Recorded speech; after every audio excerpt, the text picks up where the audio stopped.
100% confirmed. Let's see it. So yeah, something strange is happening with Diablo 4 with the day 1 patch. I'll explain in just a moment. Plus, it's not about balance. It's not a balance patch. It's not going to happen. Pre-download the game right now and update your drivers. And we have a huge optimization fix for PC players as well. You don't want to start Diablo 4 without first doing this. Plus, we have a new Q&A with new insights beyond what we've heard before. Looks like there's some conflicting opinions about Diablo 4. Also, clearing up some confusion around the Fields of Hatred PvP zones. Yes, you can actually PvE only in these zones to a degree. I'll explain that as well. But yeah, check this out right here. Diablo 4 has really tapped into customization and really bringing your personality forth. But yeah, I spent a lot of time browsing the internet for news for you guys, and I want something that's more customized, so check this out here. So yeah, I've been trying out these amazing new mods in my favorite new browser called Opera GX. Now, mods are a perfect way to customize your Opera GX browser. These flashy new mods change the keyboard sounds, background music, opening and closing tab sounds.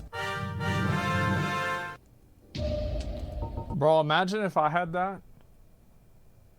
Imagine if I closed like 300 tabs and I had that sound.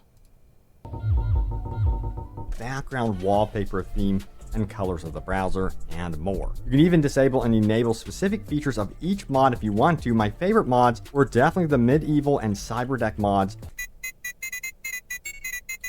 There was even this cool old camera shader effect mod that I applied over the whole browser, and there are so many more free mods in the mod store, including both official mods and community-made mods as well. So upgrade to the best browser for gamers right now. Join me and download Opera GX for free on PC and mobile by following the link in that description below. Check it out. If you are switching from a previous browser, don't panic. Opera GX has an import tool that allows you to quickly import all of your settings from the previous browser to GX, like browsing history, bookmarks, and cookies. And not only does Opera GX have its own extension library, but it's also compatible with every Google Chrome extension, which is super useful. And the direct, seamless integration of apps like Twitch, Discord, oh, bro, Facebook he was following my stream. Look, hey, yo. Super useful. And the direct, seamless integration of apps. Hey, yo, W Opera GX. Look at that. That's a smart dude. Like Twitch, Discord, Facebook Messenger, and more make my life so much easier. I can easily check my messages from each one of these apps by simply using the sidebar, and I'll even be notified when my favorite streamers yeah, it's one of their 3 viewers. Live. Also, I love the GX Corner because it helps me find the latest free games and best deals as well, and it keeps me up to date on all the latest game releases and gaming news. And the GX mods will also change the background of the GX Corner as well to match, which is really, really cool. So join me right now and download Opera GX for free on PC and mobile by following that link in the description below. Check it out. Let's dive straight into this first and foremost with the official stuff, starting out with this one right here. Let me see it. Yes, Preload is now available. Go get it. I already did it, bro. By Rod Ferguson. Oh, let me know what platform you guys are playing on. I'm actually kind of curious, but I love how this game does have crossplay. Preload your shit right now, boys. It is nearly time for early access. From this tweet, it said 41 hours away. We're getting very, very close at this point. I'm so hyped. So remember, early access begins June 1st, 4 p.m. PT time. And yeah, I'll throw in the description the world times as well, because it is going to be a world launch. Also, we have this. Hey, Bacon Faded. I need to get like a fucking starting soon screen for my for Diablo 4. I think like all my old ones are just like random ass shit. On Slack again, are we still teasing that Diablo 4 thing tomorrow night? People are going to be really surprised, so I don't want to ruin it by talking about it too soon. Just checking. Yeah, that could be anything. I'm definitely not going to overhype it, but who is Bacon Faded? Who is Rod Ferguson tweeting at? That is the director of global marketing at Diablo, of course. So yeah, we should be getting something pretty cool, I hope. We'll only have to wait and see what happens there. Now, also, this is pretty important. Check it out. Diablo 4 GeForce Game Ready driver has been released. Make sure you download it before you actually hop into Diablo 4 on PC, of course. Yeah, NVIDIA also did highlight some brand new gameplay on their 40 series running on DLSS 3 with RTX. That's what I got, by the way. Like, my shit is just like, I got a 4090. Ooh. We're going to be just fine.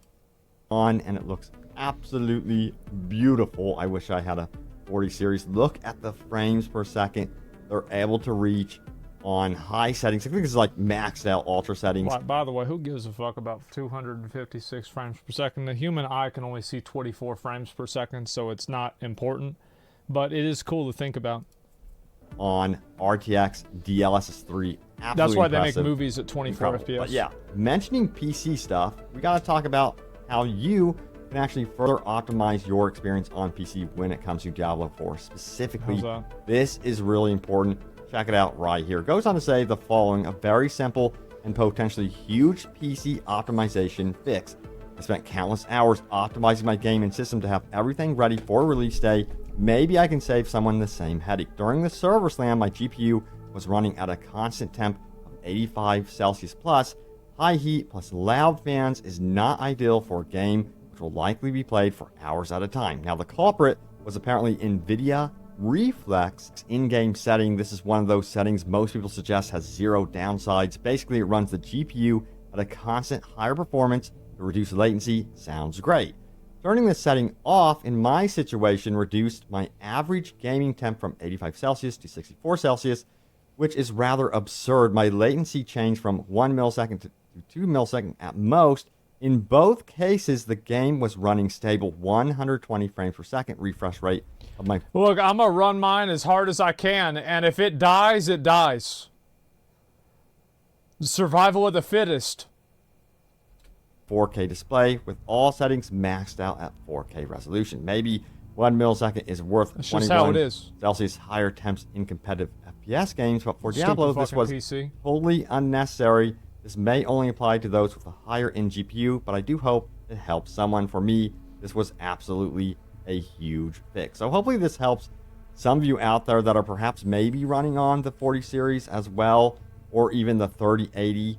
I think that this could actually be super useful for you guys. Now, 4090. Got to talk about that day one patch because there's been some strange happenings around that one out on Twitter. Let's dig in here and see what is going on exactly. So, first and foremost, goes on to ask this, not asking for specifics, but assuming there is a day one patch, can you all comment on if it will contain balance changes? We scroll down here, we have Just Befora, of course, Blizzard, who says it will represent the 1.0 build of Diablo 4 up from 0.9 that we had in place for the server slam. You will see balance changes and bug fixes, but hold up, wait a second.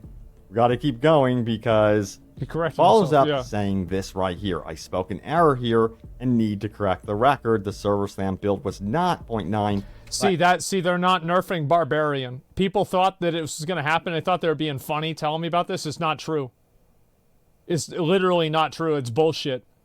Actually a version of our day one build. There will be very few changes between this build and the one players will be playing at launch. Deeply sorry for the confusion. So yeah, no big deal, but what version were the reviewers playing on? That's the big question. So that was asked by Charles, and we have this one from Joseph Befora, who says they played the version you'll be playing. So this is amazing to me that they were able to pull that off and ensure that the reviewers were actually talking about a version of the game that we will be experiencing, which I think is great for continuity and consistency. Now, also, we have a follow-up to this day one patch because Adam Fletcher does confirm that there are going to be, some performance optimizations and bug fixes they're not in the buffing. Day one update. They're not nerfing Barb. There is that at least.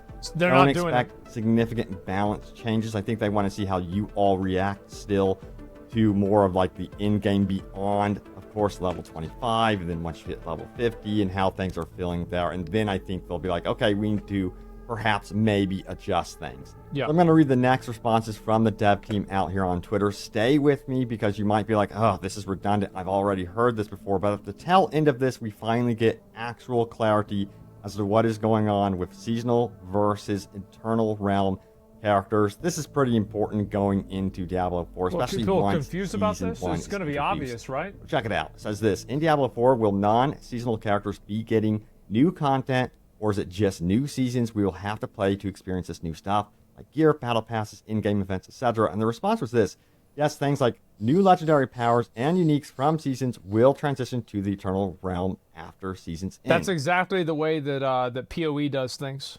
However, we have a reply here that says, but then here we see that seasonal from Joseph Rapora.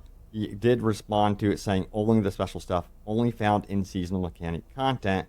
Now, furthermore, they say, so will we have new legendaries, uniques, but only some of those will not carry? Like my expectation is that like there might be some events that they end up not putting on like core. For example, like Synthesis was like this in PoE, where like Synthesis, like remember you had like that map and shit that you had to like, okay, you're gonna go to this zone, then you're gonna go to that zone, and like this fucking bullshit. And they ended up just like completely trashing it. They got rid of it. So like the odds are that like what's gonna happen is that what's gonna go to the Eternal Realms is like the end of the season stuff. Like after the season is over, they're gonna take everything that was good and then move it over to the Eternal Realm. Like that's what I think is gonna happen. That's what makes sense. Over if they interact with new mechanics, but other new powers will carry over and add to the possible Eternal Realms. And finally, we have further clarification from Joseph Rapora, who says balance changes, new legendary powers, and new unique items will be added to the Eternal Realm and seasonal realms at the same time. There it is. Seasonal mechanic powers, items, etc. will be retired at the end of the seasons. So finally, we get a firm answer on that one. All right, so what's going on here? It says, AMA, I was part of the press early access review. No spoilers. So guess what? Everyone asked a bunch of questions, and we got some interesting insights into Diablo 4. What does it be? It goes on to say this right here. Does leveling slow down significantly? I was able to hit 20 through 25 in an evening without even really rushing through stuff. Response. Yeah, I think they should make 100 take a while too, because the thing is, like, you don't lose experience in Diablo 3 the same as you do Diablo 4, the same as you do in PoE. So, like, it doesn't really matter if leveling takes longer, because you'll eventually get there. From Digital Farce was 100%. The first few levels go fast. By 40s, it slows way down. I think that is a good thing. I don't want to be 100 in a few days. So if you're expecting to max out very quickly, does not seem to be the case whatsoever. I'm sure there are certain techniques where you can actually level up faster, but this is great to hear. Now, next up, we have this. How is Druid gameplay? Going to roll Druid. I'm hoping its early gameplay is stronger in the release than it was in the beta. And the reply is this, not gonna lie, Druid is still brutal, especially on World Tier 2 in the early levels. When I started finding legendaries and unlocking class goodies around level 25 is when it really started to be a blast. I did full companion pulverize Druid. So, you know, for me personally, it's not a big deal. As long as it starts feeling really good by that level 25, I think that is good news. All right, so what about Cellar? So check it out right here. It says this. Here's a tough one for you. Rate your Cellar experience on a scale of 1 through 10, and the response is this, 8 out of 10. That's good. I remember the sellers in the beta were a joke. Like, they need to have better versions of that. Better than the betas. Still, I wish they were bigger and had more secrets, like more random loot goblins. So apparently there's been some improvements here with the sellers maybe, or they just look better because, remember, we only got to experience the sellers from Fractured Peaks and not the other biomes. So I think there's going to be more variety with the sellers as we explore the open world. All right, so what do we have next? Check it out. Goes on to say this right here. What is respecting talent point cost like in the late game? Early interviews about the game made it sound like refunding talents could get very expensive. Did you ever get to a point where you felt like refunding talent points became too expensive or needed to grind gold for it? Or was it not that bad? The response here is interesting. It says, you get so much blasted gold, costs are insignificant. And what I'm... Thank fucking God. Like, I'm so glad about that. I don't want to have to farm gold because I'm worried about respecking. Like, that's such a waste of fucking time. Who cares? I get that they want to have it that has some sort of a cost to, like, stop inflation. Who cares about that? Anyway, it's a seasonal game. It doesn't really matter. But you know, if it's a little bit of gold and it's insignificant, I'm not really going to complain. Hearing is that it's kind of deceptive at first, this game. You get some gold at first, and then all of a sudden it's crazy. You can get millions and millions of gold very, very quickly. It's something you really do not have to worry about. Good. And I think that's great, because if you're picking up a unique and you need to kind of respect your character around that weapon, which is what some people are going to be doing, then you should be able to do that. All right, what do we have next? It says, are there any quest-altering decisions, choices you make through NPC dialogue? Any. I don't expect big changes like Mass Effect, just some moral-based choices. And the response says, not many choices that affect NPC dialogue. That's a good lot question. of changes through strongholds, and new dungeons do open up. So don't expect this to be like a choice and consequence type story arc, of course. Now, I think that would be cool. Not that Again, kind of game. I have said previously, I would love to see your class respond. I mean, we had one of those at the beginning, right, where it's like, what sin are you going to write down? Or you can write down nothing on the piece of wood to go into that first city, but, like, that's it. Class-specific moments within the story. We've seen some oddities with that, especially with the Necromancer. So, yeah, I'm hoping that they actually, you know, do something with this when it comes to maybe the expansions. Let me know if you guys want more choice and consequence and rewards like that. I don't want consequences. Story. I just want choice. All right, what do we have next?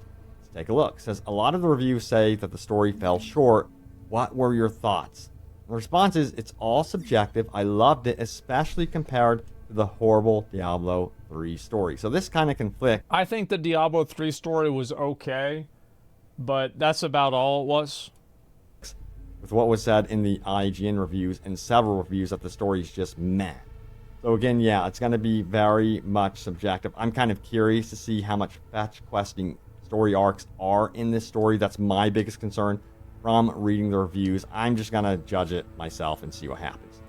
All right, so we got to talk about the Field of Hatred. So check this out right here. This is really important to know. It says this, Fields of Hatred are areas made for PvE and PvP. Enemies drop Seeds of Hatred, a currency used to buy unique cosmetics and items. It's similar to the Dark Zone, of course that's from the Division. You can play PvE only, but must extract the seeds to keep them. You also can activate PvP if you want to. So yeah, you actually have to mark yourself, do a blood mark on yourself if you are going to want to be able to open up certain chests within PvP. Once you do that, of course, you're going to open yourself up to... I think that the idea of this is cool. Like, as a streamer, I feel like I'm never going to play this. And I feel like most streamers can never really play this because they're just going to, like, everybody's going to go and try to kill you, right? And, you know, it is what it is. But, you know, I think that for average players, this kind of stuff is cool. Engage in PvP. And one of the points of going into the Field of Hatred is very much going after the chest, the rare, unique items related to the Field of Hatred to PvP. That being said, you can go through the Field of Hatreds and not mark yourself and get through it without engaging with anyone. So that is very important to know. A lot of people are really worried, well, what happened if there So, like, they don't want to, like, accidentally run through it and then just get farmed by some, like, fucking whirlwind barbarian that just, like, kills them like one of these spiders, you know? Altar of Lilith in the PvP zone. I really need it right now. I don't want to engage in PvP. Well, you can actually do that. Remember, these zones go on and off every hour as well. They're on 1 hour and then they're off to really allow you to repair. So that's also something to consider as well. Now, someone also mentioned this. People are begging for this, and I totally agree. Check it out. Blizzard, please, again, let us turn off this arcade combat text. Look at how cluttered that is. That's actually true. It's a really good point. Same with the damage numbers. Some people complained that the damage numbers were too big. I saw that on a lot of people talking about Rob's video where he was like doing millions of damage. If you want the damage numbers to be less, simple solution, play a druid. In terms of vulnerability and all that kind of stuff, I do think there should be like a tiered system that you can customize what your floating combat text is, where like you can show this stuff or not, like basically like show damage, show status effects, and then like a drop down menu of status effects that you can and cannot show. Like I think that's what they need to have. That just looks like an absolute mess. We really don't need that much clutter. I think that once you're in the end game, especially, and you know your build, you know what it's going to do to the mobs, to all the enemies, and to have it so cluttered with that text really ruins the art style. So yeah, hopefully they can tap into providing us with an option to shut that all off. Yeah, all right, so now it's time to get into your top comments. Remember, leave a comment down below. It could end up in a future video. Let's see what you guys had to say. So check this out right here. My most recent video was, of course, about the recent review. Some interesting stuff there. People have been extremely positive about Diablo 4. Like, everybody who's played it has been, like, super, super happy. Which is really good to say. Because, like, that means I'm going to at least get, like, a week of content out of this game. Easily. Minimum. Also, yes, about those microtransactions. I should be. Being quite pricey. They should pay me I thought retroactively. They were ridiculous, by the way. I don't care what anyone says. For a $70 pricey, I thought they were ridiculous. About those microtransactions being quite pricey. I thought they were ridiculous, by the way. I don't care what. $25 for a skin. I feel like in PoE the skins cost a lot too, but PoE is also free, so it's like a different thing. I don't know. Like I really could give less of a fuck about how much a microtransaction is. Like, that's really the truth. I really just do not care. Anyone says. For a $70 game, putting a $25 skin? Come on now. Anyway, let's see what you guys have to say about it. So we have Alpha Star, who says, appreciate the updates. You're my go-to channel for Diablo 4 news. I have you guys covered. Thank you so much. Steve says, dude, you are doing amazing work spitting out the daily Diablo 4 news. I'm trying my best to keep it flowing and interesting. Now, Mike G says, it's Diablo. I'm here for that gameplay and replayability, and it sounds like they knocked it out of the park. And I don't get, like, why people have a problem with, like, the cost of skins. Like, nobody's gonna see you with a skin that you bought in a store and be like, wow, that guy's so cool. Oh, wow. Wow, you spent $25? I can't believe... Oh, my God. He's so awesome. He's a winner. Oh, my God. Nobody gives a fuck about the skins in the store. Nobody sees a fucking store skin and thinks to themselves, oh, that's a winner. Nobody cares. The moment I see somebody with a store skin, I just immediately lose interest. I don't care. It means nothing. Thinking he's kind of referring to how IGN was kind of more picky about the story and they kind of found it to be meh. You know, so a lot of you guys are here apparently more for the gameplay.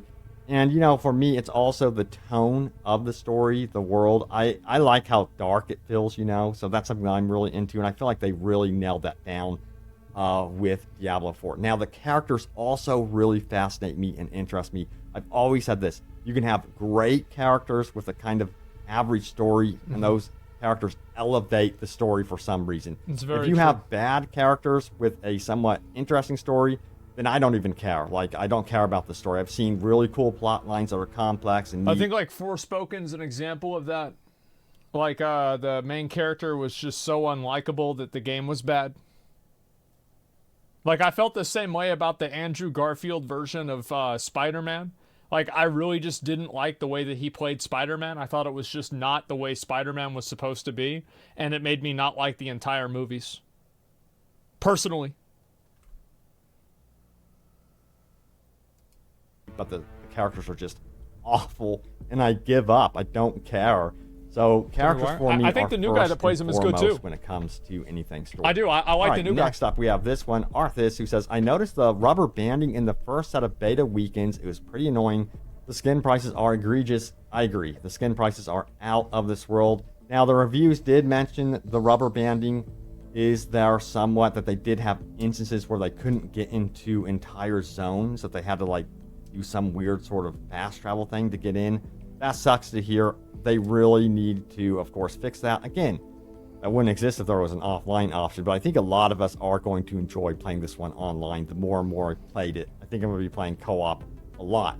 But anyway, there it is. The latest happenings around Diablo 4. Thank you all so much for watching. Stay tuned here for more news and updates about this one, and of course, more open world gaming news. Cannot wait for Season 1 news about this as well. Remember, they did say that that's going to be mid-July to late July when Season 1 would begin. Thank you all so much for watching, and I will see you all next time. Take care. Yeah, I think that a lot of that stuff makes a lot of sense. I can see people that are unhappy about like the skin prices, definitely. It sucks. Like, in my opinion, my opinion on the skin prices would be the same if they were $250 instead of $25. Useless garbage that means nothing. That's what they are. I'm never gonna buy them anyway, so who cares?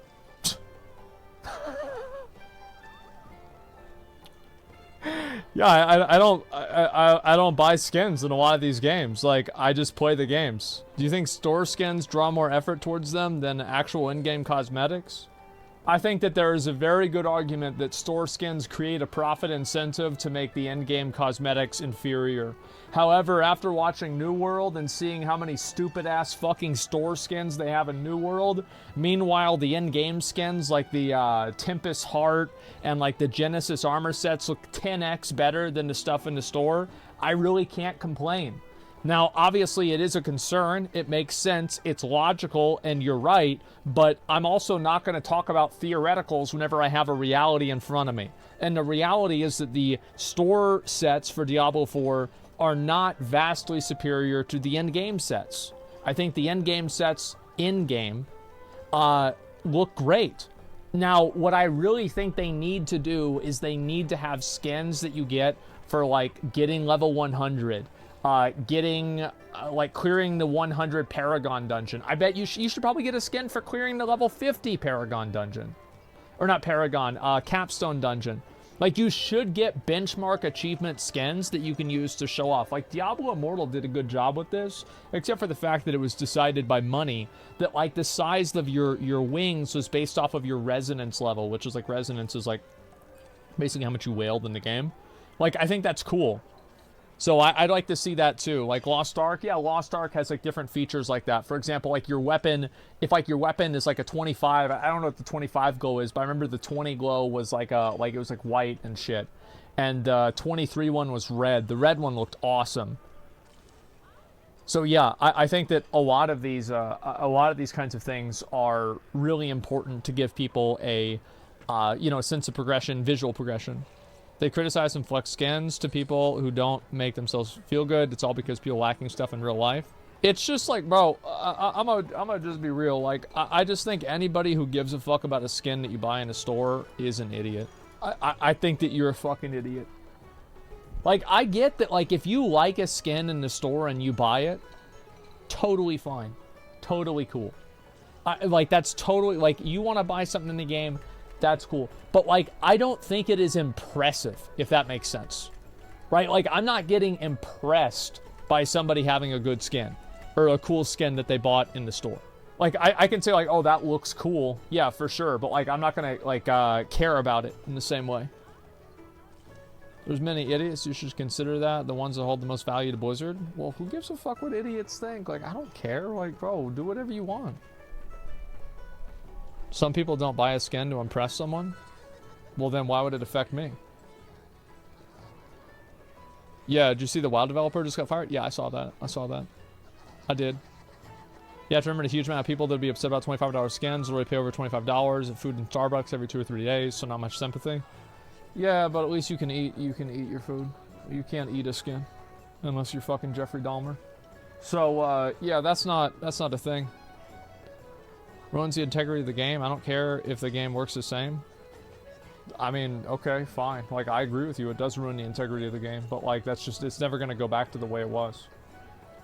Like, you want an online game that gets updates regularly, then you better get ready to pay for some fucking microtransactions or you pay for a sub. Because if you ain't willing to pay for either one of those, you're not going to get regular updates. And it is what it is. A few nights ago, I talked about slippery slope with games. You watched my video about cosmetics leading to paid power in games. Well, I watched your video about how cosmetics lead to paid power in games. No, because it's illogical. I think that you can draw a correlation. So, like, it's very easy to say this, right? That every game that has pay for power also has pay for cosmetics. And more games have pay for cosmetics. Therefore, if a game does go pay to win, logically, it would probably go pay for cosmetics first and then go pay to win. But I don't think that there is enough data or enough evidence to mean that a game going, pay for cosmetics means that it will inevitably go pay to win. Like, that's really what it comes down to. You looked at Halls of Torment? Yeah, I did. I watched Sequisha play it for like 3 hours today. I'm going to play it whenever Diablo 4 gets a little bit boring for me. Maybe in like 2 weeks. Maybe 10 weeks. Or not 10 weeks, 10 days. Yeah, I'm actually really excited to play it and try it out. It looks great.